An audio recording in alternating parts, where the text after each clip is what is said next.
ఆగండి, దగ్గరికి రావద్దు, దగ్గరికి రావద్దు, దగ్గరికి రావద్దు.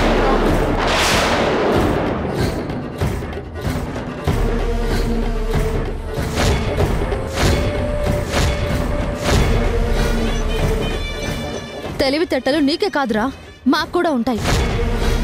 ఎంత పెద్ద క్రిమినల్ అయినా ఎక్కడ ఒక చోట చిన్న పొరపాటు చేస్తాడు, అదే వాణ్ణి పట్టిస్తుంది. ఇప్పుడు నిన్ను కూడా అలాగే పట్టిస్తుంది. అందరినీ పంపించి తెలివిగా అత్తయ్యని చంపేద్దామని నువ్వు అనుకున్నావు, కానీ నిన్ను పట్టుకోవడం కోసం అందరూ వెళ్లేలా చేసింది మేమే అని నువ్వు తెలుసుకోలేకపోయావు.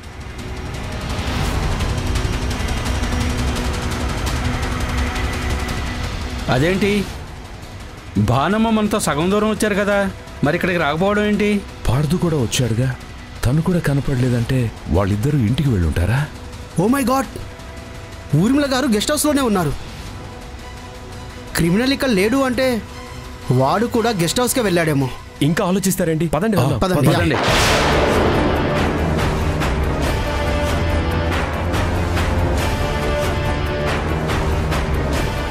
ఏయ్, మరి అదిగా మాస్క్ తీ. అదేంటి చెల్లమ్మ, ఇదంతా చేస్తుంది నీకోసమే కదా. నువ్వు నన్ను వ్యతిరేకిస్తున్నావేంటి? నీ జీవితం నిలబడాలంటే అత్తయ్య బ్రతికుండకూడదు.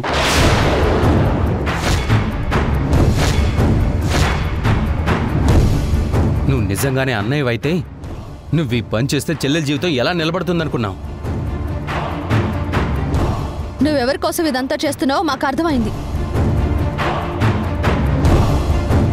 మర్యాదగా నువ్వెవరో చెప్పు, లేదంటే మా చేతుల్లో నువ్వు చేస్తావు. చచ్చేదాకా వస్తే నేను చంపే రకాన్నే కానీ చచ్చే రకాన్ని కాదు, కానీ కాదు, కానీ కాదు.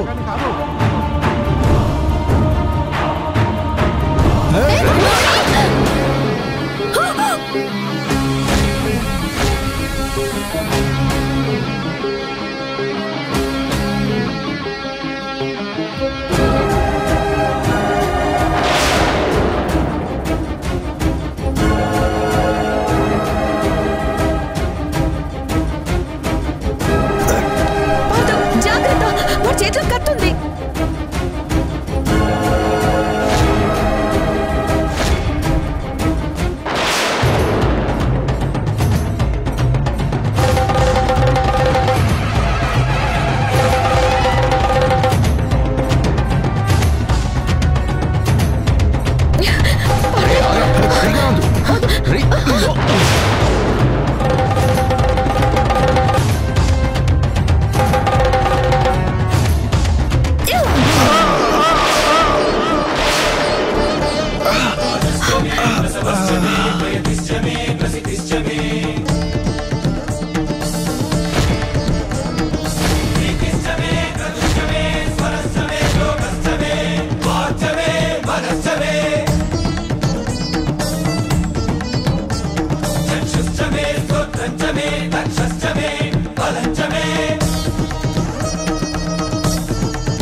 బాబు ఏమైంది? స్పృహ కోల్పోయినట్టున్నాడు.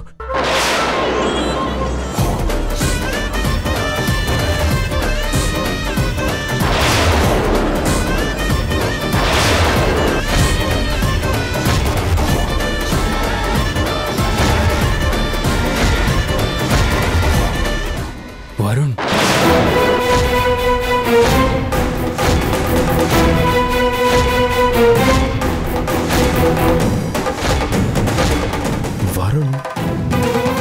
వరుణ్ అంటే అప్పుడు భానుతో గొడవ పడ్డాడు, ఆ బెతమేనా? అవును బామ్మ. అమ్మ ముదరట్టు పెదవా, ఇన్నాళ్ళు ఈ నాటకం ఆడి చచ్చింది వీడా? వీడిని అసలు నా కొడుకు శివ పేరు పెట్టుకుని ఇంత నాటకం ఆడాల్సిన అవసరం వీడికేంటి? అంటే ఈ నాటకం అంతా వీడే ఆడాడా, లేదా వీడితో ఇంకెవరైనా ఆడించారా?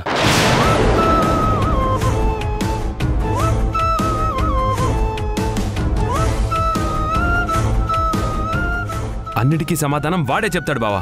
రేయ్ పైకి లేరా, రేయ్ రేయ్ లేరా,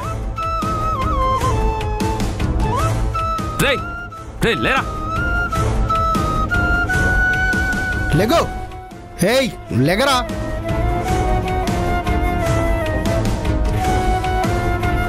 రేయ్ లేరా, ఇంకా ఆడిన నాటకాలు చాలు.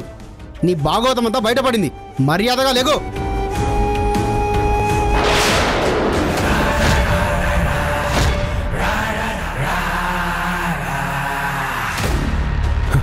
రక్తం. చంద్రి వరుణ్, వరుణ్ లే. బాబు వరుణ్ లే. వరుణ్ వీడింకా బతికే ఉన్నాడు. హాస్పిటల్ తీసుకెళ్దాం పదండి. ఇక్కడే పాతేయకుండా వాడి మీద జాలేంటయ్యా. తప్పు ఎవరిదైనా సరే ప్రాణం ప్రాణమే. వీడికి స్పృహ రావాలి. అసలు ఈ నాటకాన్ని ఎవరు ఆడించారనేది తెలియాలి. సిఏ గారు, అర్జెంటుగా వాడిని హాస్పిటల్కి తీసుకెళ్ళండి. పట్టడయ్యా.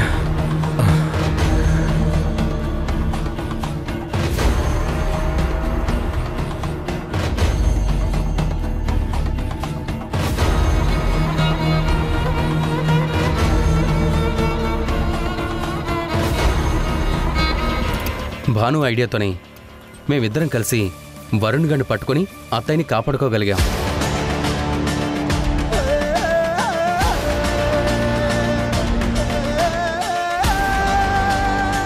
శభాష్ బాను. కోడలంటే ఇంటి పేరు నిలబెట్టేదే కాదు, ఇంటి మనుషుల్ని కాపాడుకునేది అని నిరూపించావు. ఒకే రక్తం పంచుకు పుట్టకపోయినా ఒకేలా ఆలోచించారు. అన్నా చెల్లెళ్ళని నిరూపించుకున్నారు.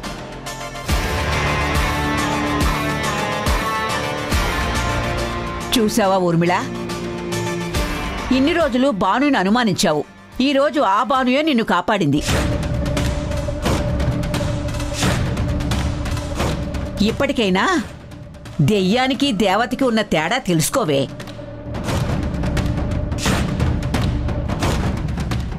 అసలు ఇదంతా చేయాల్సిన అవసరం ఆ వరుణ్కి ఎందుకుందో నాకైతే అర్థం కావట్లేదు. ఏముంది మావయ్య, నేను భాను అన్నయ్య కలిసి వాణ్ణి అరెస్ట్ చేయించాం కదా. ఆ పగే మనసులో పెట్టుకొని అన్నయ్యని భానుని విడదీయాలనుకున్నాడు. మా అమ్మని మాకు దూరం చేయాలని చూశాడు. అదే నేను ఆలోచిస్తున్నాను. అసలు శివ గురించి వీడికెలా తెలిసింది? మన గతం అంతా తెలిసినట్టే మాట్లాడాడు. ఏముంది బామ్మ, తెలిసిన వాళ్ళు చెప్పుండొచ్చు కదా. ఎవరి సాయం లేకుండా ఇదంతా వాడు చేసుండడు.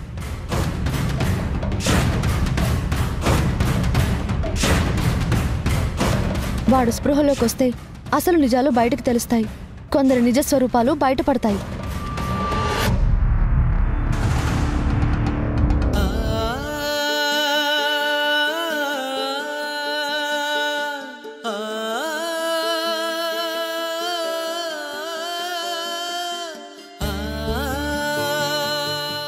నువ్వు అమ్మ గురించి ఇంతలో ఆలోచిస్తావని తెలిసినా నేను నిన్ను పూర్తిగా అర్థం చేసుకోలేకపోయాను. వచ్చింది నిజంగా మీ అన్నయ్య అని అపార్థం చేసుకున్నాను. నన్ను క్షమించగలవా బాను? ఏంటండి ఆ మాటలు? అత్తయ్య మీద మీకెంత ప్రేమ ఉందో నాకు తెలీదా? నిజాన్ని నిరూపిస్తాను అని ఆ రోజే చెప్పాను కదా. వరుణ్ కళ్ళు తెరిస్తే అసలు నిజాలు అందరికీ తెలుస్తాయి.